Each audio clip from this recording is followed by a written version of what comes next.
My boyfriend's a cop. Actually my fiance. Sorry. So I don't want to lie. I don't feel, I just want to be honest with you guys. Let's explore 5 intense stories where personal and law enforcement worlds collide. Stop touching me! We are investigating a domestic violence call. Then talk to us and let us know who else is in the house. Experience the turmoil of a sergeant's girlfriend's DUI with a child. You don't get any favors because who you're dating. You understand that? Don't resist. I want to stop. I can call all your shit. A Florida ex-wife's crash amidst marital strife. What were you marksman active for? That and my sister. Okay. Did you used to use any substances, illegal substances? Used to, yes. What you used to use? A violent affair-related attack in Albuquerque, and more. Who showed up? My husband. Okay. What's your husband's name? Josh Malecki. Huh? Josh Malecki. Josh is in APD, Josh? Sergeant's drunk girlfriend. On September 5th, 2023, in a small town rocked by a shocking incident, the central figure is a sergeant's girlfriend, found driving erratically with a blood alcohol level of 4.5 times the legal limit. With a baby on board, her reckless actions spark a complex encounter with the law, including her own partner. You will not get in there! That's enough. Stop! That's enough. Now knock it off. I'm not going to tell you again. You're going to knock it off. You're not going to come out here and kick one of my deputies. Thank you. Are you going to stop? Or are you going to stop? The drama unfolds as officers respond to a call about a black SUV driving dangerously. The driver, identified as the sergeant's girlfriend, is seen nearly crashing at an intersection. All right, so we got a call for a 47. It was a black SUV with that license plate number. So the vehicle was, she's pressing me to hell. The vehicle was parked right here. Okay, so I parked down there by the Key Energy to try to see the vehicle pull out so I can get observations of the vehicle because we had a caller that didn't want contact. So at that time, somebody said that it may be a conflict for us. And then at that time, my mod pulled up next to her. When the mod pulled up next to her, she took off driving, went southbound, and then kind of hit the curb real hard, almost hitting that fence. And then a mod blocked her in, and then that's when I pulled up next to her. Upon arrival, officers find the vehicle parked hazardously. The girlfriend, visibly intoxicated, refuses to cooperate, challenging the officers with her connection to law enforcement. She's on away. Get this motherfucker out of my car. One step out. Get out. Dispatch, can we get an ETA on county? That's right, step out of the car. Where was it now? 18's 97. Almost struck the fence. Desiree, step out of the car. Huh? Well, my name's Officer Solomon with the House Police Department, okay? The reason I'm making contact with you is because we got a call in that you're intoxicated driving, okay?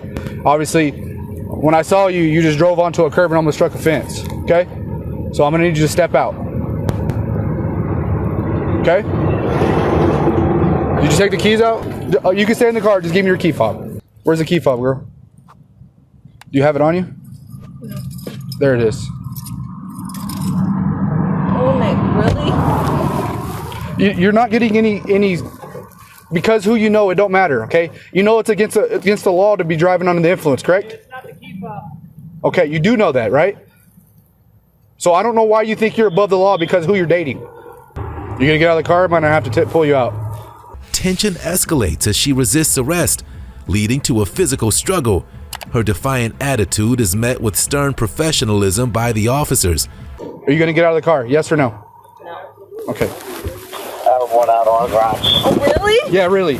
Really? Oh, what the f***? You're gonna listen. You don't get any favors because who you're dating. You understand that?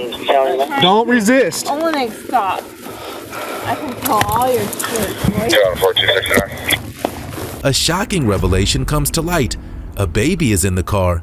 The infant is safely removed by an officer and handed to a relative, emphasizing the gravity of the situation. You're all right. I'm sorry. I mean, I don't know her issue. I'm so embarrassed. I tried. Was the child inside the car? You grabbed the car. You grabbed the kid. Yeah, I watched him get the kid out of the car. Yeah, I did. Because I was pulling Okay, get the child's information. Yeah. Are you? I guess your mom. Grandma. The physical altercation leaves marks on an officer who declined medical attention, choosing instead to document the injuries. Like to her knees. I picked her up, and then I think that at that time she started putting her nails in my fingers and my. I mean, I don't. You need an ambulance? No. I'll just take pictures of those. You wanna speak to email this to IP? Huh? You wanna email the report to IP? No, I'm gonna call them. I'm on the phone. He's gonna call them right now. With Sky or CYFD? I'm on the Sky right now. I haven't seen in a while. I got enough. I know.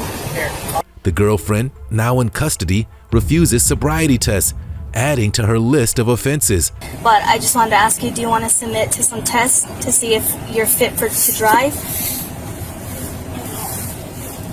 What was that? No? Okay. Okay, that's fine. What's your name? It's Sanchez. Elisa? What is it? Elisa. No. That's a different officer. Yeah. Why? Do you want that officer? No. Is there something with that officer?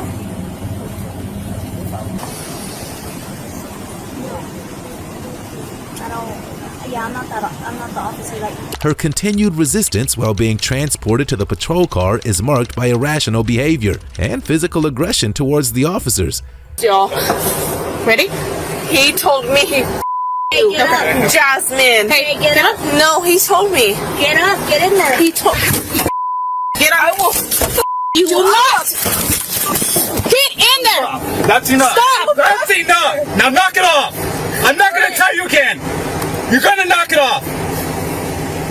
You're not going to come out here and kick one of my deputies. Thank you. Are you going to stop? Are you going to stop? Thank you for the evidence. Are you going to? The grandmother is briefed about the situation and the ensuing legal procedures. Once she's done with the detox, it's going to be new charges, so she'll have to see a judge.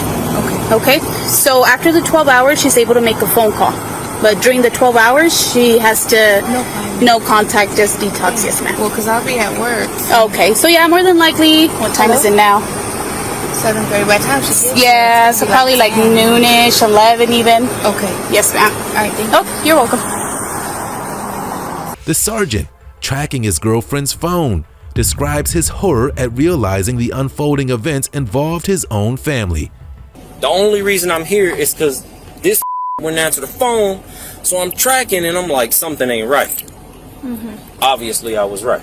So when you went to the driver's seat, you obviously smelled alcohol coming from her. I'm a recovering alcoholic, so I have a hard time smelling. The only thing this nose is good for is beer and whiskey. I can smell those too. Well, how did she see you? Because you've dealt with... Refusing sobriety tests at the station, the girlfriend's fate is sealed. Her refusal adds further complications to her legal troubles. So, are you going to run the test or not? If I don't? We read to you what happens if you don't. They're going to take away your New Mexico license, driving privileges, and then they're also going to have a greater sentence that could be imposed on you in court. Take the test or not, so we can get you over to the jail. You're not going to take the test? I want to go home. So you're refusing to take the test? Please. We can't take you home. No, we can't. Ultimately, she faces multiple serious charges, including aggravated DWI and child abuse, reflecting the severe consequences of her actions. From the heart-wrenching story of a sergeant's girlfriend driving dangerously with a baby on board, we now transition to another intense encounter. What were you marksman acted for? That in my sister. Okay. Did you used to use any substances, illegal substances? Used to, yes. What you used to use? I used to use a lot of alcohol and cocaine. Drunk ex-wife. On July 8, 2022, chaos unfolded in a desolate parking lot in Florida. Sandra, an ex-wife embroiled in a tumultuous separation, found herself at the center of a bizarre incident. Her SUV had collided with a palm tree, but the roots of this crash dug deeper into a marital dispute turned dangerous. Right in front. Front of the vehicle. You driving? Yes. Give me your keys. Come in front of the vehicle. Tell me what's going on. Husband is my husband's fault. Okay, how is it your husband's fault? Yeah. He works right here. Ask him. Okay, where's your car at? Right there. Side over there. It's been stuck underneath a tree. You stay with her. What? You're wearing the seatbelt? What happened?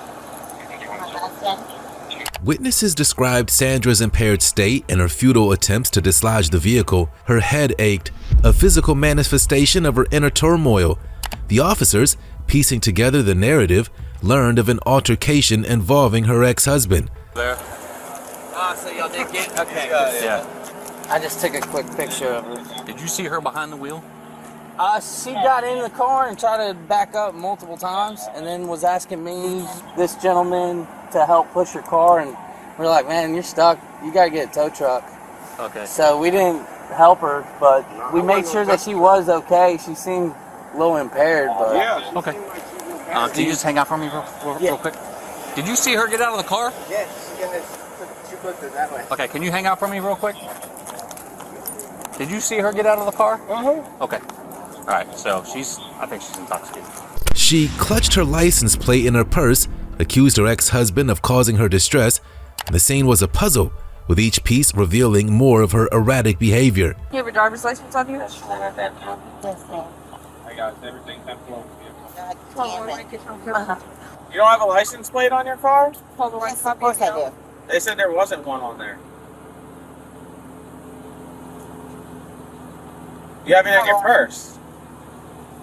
Why do you have it? Alright. Her ex-husband narrated his side. The confrontation escalated as she, in a fit of rage, drove at him. He narrowly evaded, leading her SUV to its arboreal prison. We're married, but getting divorced. So where were you at? We were right here. So first I'm coming in this way and I see her and she like turns at me and like, dead stops me, and then I got to go around her.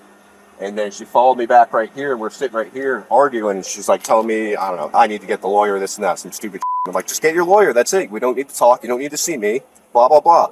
And I try to take off, and she floors it at me, and I get right here, and I just kind of act like I was going to turn this way, and then I turned hard this way, and she was going way too fast, and just, bam!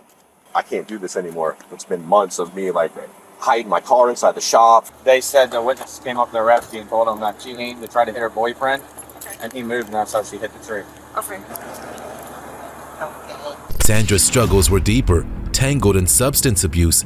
She admitted to using a mix of fentanyl and cocaine, a detail that added layers to this tragic episode. The date or something else where they, the March for that. Yeah, her sister signed that, and I should have signed it too. But for a substance, what kind of substance is she using? fentanyl, I think, mixed with coke and whatever else. It's been a big problem for a long time. Can you do me a second later? Those three people are wheel witnesses. Her car? Yeah. You get all their information. One of them I think has it's a in her picture. dad's name, maybe, but it's Can you get them to email that to you? her and her dad's name, I believe.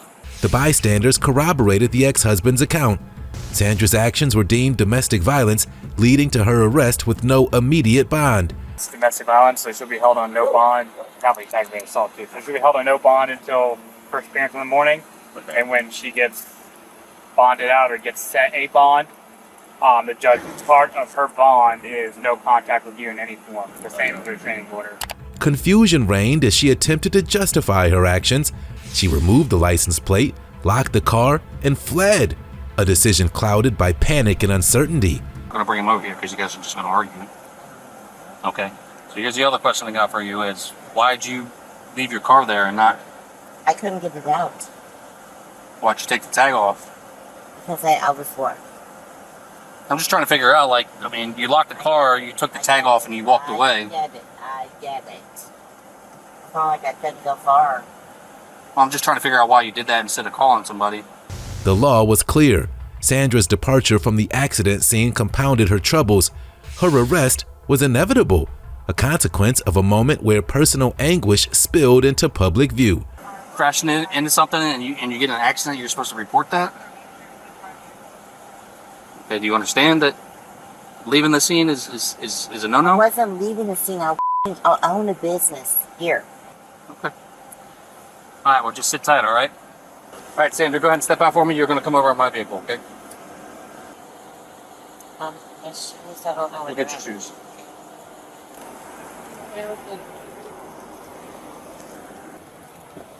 Over here.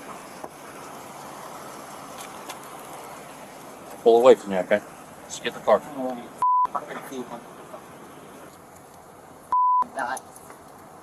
In custody, Sandra's despair turned to anger. She accused her ex-husband of drug possession, a claim dismissed by the officers. It's not clear what she was charged with, but the charges were likely severe. After witnessing the harrowing tale of Sandra's spiral into chaos, we now shift our focus to another intense personal conflict. Who showed up? My husband, Okay. What's your husband's name? Josh Malecki. Huh? Josh Malecki. Josh is in APD, Josh? Josh Malecki. On a seemingly ordinary day, a violent encounter unfolded in Albuquerque near a dog park. The central figure, a 30-year-old male, victim of an unprovoked attack, exhibiting multiple injuries to his head. My head is really sore and it's getting swollen in multiple places. David 635, go ahead and send me 4355 and have them come west of the dog park. So, what happened?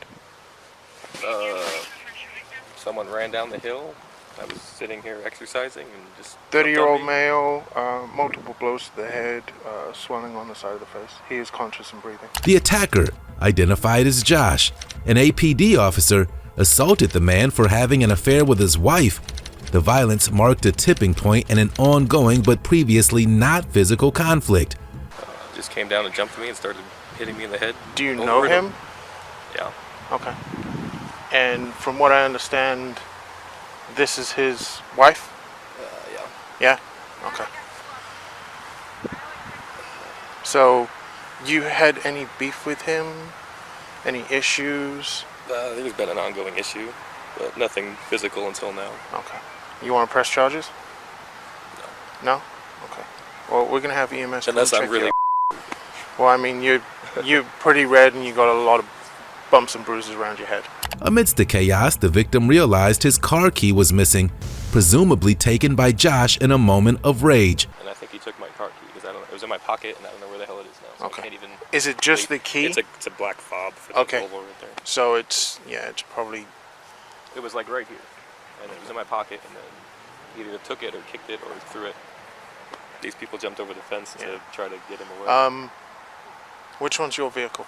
The white car. Okay. As the police assessed the victim, named Sean, details emerged. Sean, sitting near his white car, recounted the abrupt and brutal assault, his relationship with the officer's wife becoming the focal point of the investigation. Alrighty, so let me get your name. Sean? Yeah, S-H-A-U-N. And last name. Yeah. He's not here and he doesn't want to press charges anyway. It's an ongoing issue. It's just never been violent. Now it's violent. Alright. And I think it may be because the chick that's over here is the wife. Of the other dude? Of the suspect. Oh. So it might be you're sleeping with my wife, but he was over here working out. Despite his injuries, Sean hesitated to press charges, reflecting a complex web of personal relationships and fears. Okay, Sean, because you don't want to press charges, what I'm going to do is I'm going to write an informational report on this. It's going to have you, it's going to have him, and it's going to have her. On what Should happened. I press charges? I've never been in one fight in my entire life. Never Okay. been hit. So Ever. if you feel like this is an ongoing thing and it's just escalated to this, 9 times out of 10, I can't even say that. The police, understanding the gravity of the situation, decided to document the incident and prepared to interview Josh's wife for further insight. So once EMS gets here, we'll have another chat. Okay, man. What's your name? Stephanie. S-T-E-P-H. N-I-E. And who showed up? My husband. Okay. What's your husband's name? Josh Maliki. Huh? Josh Maliki. Josh is in APD, Josh? The case, now entangled with internal affairs due to Josh's role in the APD, escalated in seriousness. The officers encouraged Sean to consider the long-term implications and the potential for future harm. So I'll ask you again, Sean, do you want to press charges? I mean, it's totally up to you. If you don't feel safe, if you feel like this is going to progress onto something, it's going to get written up anyway. And what does that mean? There's going to be a report made, and it's going to go. I take it you know who her husband is. Yeah. So it's going to go up through the department. You know who he is too, right? Yeah. Sean, caught between fear and concern, contemplated his next steps, while the police assured him of support and provided guidance on legal protections. It's going to go up through the department, and it's going to go to internal affairs because he still is an employee. But if you don't feel safe, I mean, even after this, if something else happens, call us back. I'm going to give you a case and a CAD number, and you can reference it off of that. Okay. But the decision is totally yours. No, that's fine. Okay. The incident also involved a lost Yorkie and a missing car key, adding layers of complexity to the already tense situation. So in the report, I'm also going to put that your key was lost. Either here or he may have taken it. We're not sure. So we should have been right there. Yeah. So if something happens with the vehicle, reference that, and they'll know that the key was missing. So either somebody picked it up from here and figured out where your car is, or it was him. So as the police provided reassurance and promised to keep an eye on Sean's vehicle, the weight of the day's events hung heavily in the air, a stark reminder of the unpredictable nature of personal conflicts. I'm going to hang out for a little bit longer, and then until somebody comes and opens his vehicle. Okay. And then all I'll do is I'll keep swinging by and just kind of keep an eye on your vehicle. Okay, yeah, thanks, yeah. Although Josh was suspended during the DWI investigation, that suspension was with pay, and the case took over 9 months to resolve, ultimately concluding with a guilty plea in early May 2018. A few weeks after Maleki resigned his position as a police officer with APD. We now shift our focus to a different kind of domestic turmoil in Arizona. Stop touching me! We are investigating a domestic violence call. Then talk to us and let us know who else is in the house. Samantha, boyfriend beater. On January 16, 2023 in Arizona, police responded to a 911 call from an undocumented immigrant, exposing a tale of exploitation and abuse by his partner. As officers arrived, they found a woman. She was getting her kids ready for school. She downplayed the situation, but the tension in the air was palpable. Hi, what's going on? Nothing, we're good. I'm getting my kids ready for school. They're going to be late, so I got to get them ready first. Well, what was going on though? Nothing's going on. Actually, it's kind of a private property, so you guys just came in. I'm getting my kids ready for school. Well, somebody called 911 here and there was yelling and screaming. We're getting our kids ready for school. The police insisted on investigating, sensing something amiss. Despite her protests and the presence of children, they proceeded, uncovering a web of domestic conflict. My kids go to daycare. Okay, daycare. Yeah, different story. But I'm getting them ready. They're actually going to be late. So who's all in the house right now? Actually, this is a private property. I just told you. Okay, so who are you? Right, and we're investigating a crime. So who are you? There's no crime here. Who are you? You need to stop. Step out of the house. Step out of the house. Stop touching right me. now. My kids are right here. I'm not doing anything. Step out of the house now. Step out of the house now. Stop touching me. Look, I'm pregnant. Why is he touching me? The woman named Samantha resisted cooperation, her agitation escalating as officers attempted to unravel the situation. Step outside. Come here. That's fine, but these are my kids. This is my house. They're not cooperating. We got a call. We're investigating. That's fine, and there's nothing Who wrong. else is in the house? Scratches all over your face. No, I don't. Leave me You and your alone. niños? Yes, you do. Yes, this is my family. Okay, And you guys are just coming into my house. All over your face. I'm gonna call the owner because you guys are coming into my house without permission, and he's just tackling me. Leave me alone. Stop. Stop touching me. Stop. Okay, well, stop touching me. Sorry, Calm down. stop. My kids are right there. Leave me Calm alone. down. Calm down. I'm going to sue you. Calm That's down. what I'm going to do. What's going on? Okay, I will touch you if you leave me alone. Just stop being aggressive on me. Samantha's defiance intensified. She accused the police of exaggeration, while they discovered past 911 calls indicating a history of disputes. We're reacting. Because he's You're gonna end up in the back of my car. Who else is in the house? Nobody. Then stay here. Nobody. Stop exaggerating. Samantha. No, I'm going to sue you are guys. being disorderly. Because look what you guys are doing to me. Step out here. Just follow Hi. directions. That's it. This is a private property. Why are you guys in my house? Because we got a call here, a 911 call. You have signs of injury. I want to know who else is and in we here. can't arrest you for being disorderly. I'm not. There's We nobody have in here. 911 phone calls that state that you guys were arguing. Details emerged of a violent altercation over tax papers, revealing Samantha's aggression towards her partner, including damaging his vehicle with a knife.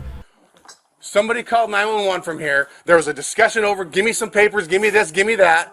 So what is going on? You have a scratch on your This face. is not from today, though, sir. We This is literally from- just got a call. Yes, I understand you guys got a call, but this is not from Who today, called? though. I'm not sure who. It's early in the morning. I just woke up. I don't know who called. I'm not watching my neighbor, sir. I don't know. Amidst conflicting accounts, Samantha claimed self-defense, but her actions spoke of deeper issues. He doesn't. I told him since yesterday. If he's Okay, gonna. no. I'm asking Christian. I'm telling you what he stated. You took a knife to this window trying to crack it to force him to give you the papers. Do you see what I see here? Yes, but after he scratched me. Okay. Because I have bruises You said too. you had him down on the couch. Where's the couch? Right here in the Right here in living my, room. in my living room. You had him pinned down to the couch. You were hitting him. Yeah, after he hit me too, because I have to do Okay, stuff he's that's trying to like, get I'm up from the pregnant. couch. Is he defending himself? After Is he trying he- to get up from the couch? The man's vulnerability as an undocumented immigrant surfaced, highlighting a dynamic of fear and manipulation. He's saying that you do this constantly. You take advantage of him because he's illegal. He doesn't have standing in this country, and you threaten him. He's the one that dialed 911. I just confirmed. He dialed 911. He's fed up with the situation. I You am took too. this- You Samantha's arrest was inevitable, charged with criminal damage and disorderly conduct. She faced a harsh reality, her actions leaving her children's future uncertain. For domestic violence, criminal damage, and disorderly conduct. I'll make it as quick as I can so you can get back here. Okay, but I don't think that's fair though. it doesn't matter what you think is fair or Yeah, not. but he the started state it first though. I understand. I understand, the but state of Arizona says if we have probable cause to believe a crime occurred, that he's not eligible though to be with the kids by okay. himself. So who is? I'm not. I don't have anybody. Okay, then we're gonna have to take them to DCS custody. The story concluded with Samantha's distraught transportation to jail, a mix of defiance and desperation marking her demeanor. My boyfriend's a cop. Actually my fiance. Sorry. So I don't want to lie. I don't feel. I just want to be honest with you guys. Yanel Barrientos. On a dark evening in New Providence on April 15, 2022, a young woman, engaged to a police officer, finds herself in a bewildering situation. After dinner with a friend, she accidentally totals her Nissan Rogue and faces potential DWI charges. The story begins with the woman insisting she's not drunk, despite admitting to drinking. She confidently tells the officers to conduct any sobriety tests. Alright, we're just gonna do some vitals on you real quick just to make sure everything's okay. I mean, I'm not going to lie to you. I did drink tonight, but I am not drunk. You can do every sobriety test you want to do on me. I'm not the kind to drink and drive, so. She reveals her connection to law enforcement through her fiancé, attempting to establish honesty and perhaps some leniency. My boyfriend's a cop. Actually my fiance. Sorry.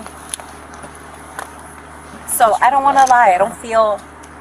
I just want to be honest with you guys. That's the best thing to I do. didn't do anything that was wrong. I didn't. I'm just being honest with you guys.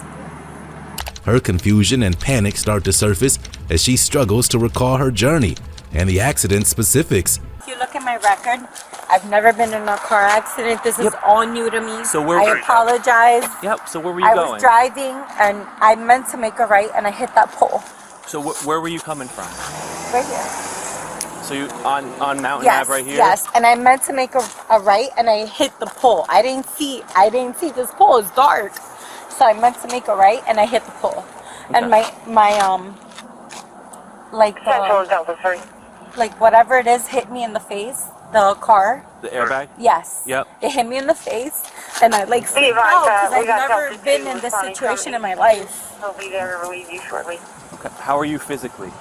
I'm fine, thank God. Nothing. Yeah. Nothing hurts. No. Anything like that. No. Okay. But I freaked out because I'm like, damn, this is the first time this ever happened to me. I literally got like on the top. The reality of the situation dawns on her. She expresses concern about her job and the repercussions of this accident on her new life. Can I show you my stuff in my car? Yeah. Okay. Did you guys see anything? No, I came. No, but I was just asking them. Oh, okay. Sorry. So what's gonna happen to my car? I got a tow truck This coming. isn't normal, right? This isn't gonna be okay. I can't get even. No, there's a tow truck coming for it. I can't get to work tomorrow. So, This is a huge problem. Like, I'm new at my job. So where were you coming from today? I was having dinner with my best friend. We had a couple drinks at Sobriety tests commence, and she tries to cooperate, still in disbelief about the turn of events. Her emotions fluctuate between cooperation, anxiety, and a desperate attempt to prove her sobriety. I just can't even believe that. I've never in my life. Look, I can't even open my door. No. So is my car damaged? Yeah. No one? Finally, the officers decide to arrest her based on the tests. She pleads for a retest, calls her boyfriend, and confronts the reality of her situation. So I know, I'm sorry, guys. I just can't. Like, I can't even believe that this just happened to me. This officer is going to explain to you what's going to happen further. Okay? Yeah, like, what happens? I have Okay. to go to work So, tomorrow. Yep, so though based on the test, we do find you under the influence of something. Okay? So due to your impaired. I mean, I'm not gonna lie to you. I drank, but I'm not. Listen, I'm not like drunk. So, I'm not so any. unfortunately, I do have to put cuffs on you right now, and we have to go. We have to go to the Can we police do station. the test again, please? No, we have to. No. I don't want So listen. No, listen. Just if you don't Why? put your I'm not a bad look, person. you're not a bad guys. person. Listen, if you don't Please, put guys, I beg you. I don't don't put your hands want. behind. As she's escorted to the police vehicle, her disbelief and discomfort are palpable. She worries about her future, her job aspirations, and what her family will think. Do you need house keys or anything? They're on the key ring? Okay. I got your purse and Yeah. then your wallet and your phone, okay? That's all you got in there? And my key. They're on the ignition? I don't know where they. Oh, they're in the car somewhere? Wait. Please don't tell my parents. I respect my mom and dad so. I don't want my mom and my dad. Okay, just calm down, okay? I know, it's okay. Listen, it's okay. We're gonna take just relax. I'm gonna come with you in a minute. I just gotta respond. I'm gonna respond to another job. Listen, my guys are good. They're good. We call one on. In the police station, the reality sets in. She faces potential charges that could alter her life's course. A stark contrast to the confident woman at the story's start. Guys, please don't. I really want to become a pilot. And if this goes under my record, I work for a dental office, but I applied to Alaska Airlines. Just hear me out. This is a traffic violation at the end of the day. Right now, you're not guilty of anything because you still have to go to court. Okay? Court? You have to go to court for this. But get a lawyer. Can you give you a Why? I lawyer? don't Listen. When you go to court, talk to your lawyer and you go from there. I don't. This is traffic at the end of the day. Officer. Yep, just do your best. Calm down. Just leave that down right there, okay? I'll take this. I'll take that. Hi, how are you? Yep, if you just face the wall. I'm fabulous. How are you? Yep. She's just gonna. She's gonna pat you down. But she's a girl. Can I talk? Yep, that's why we have her in here. Can you go right to 450?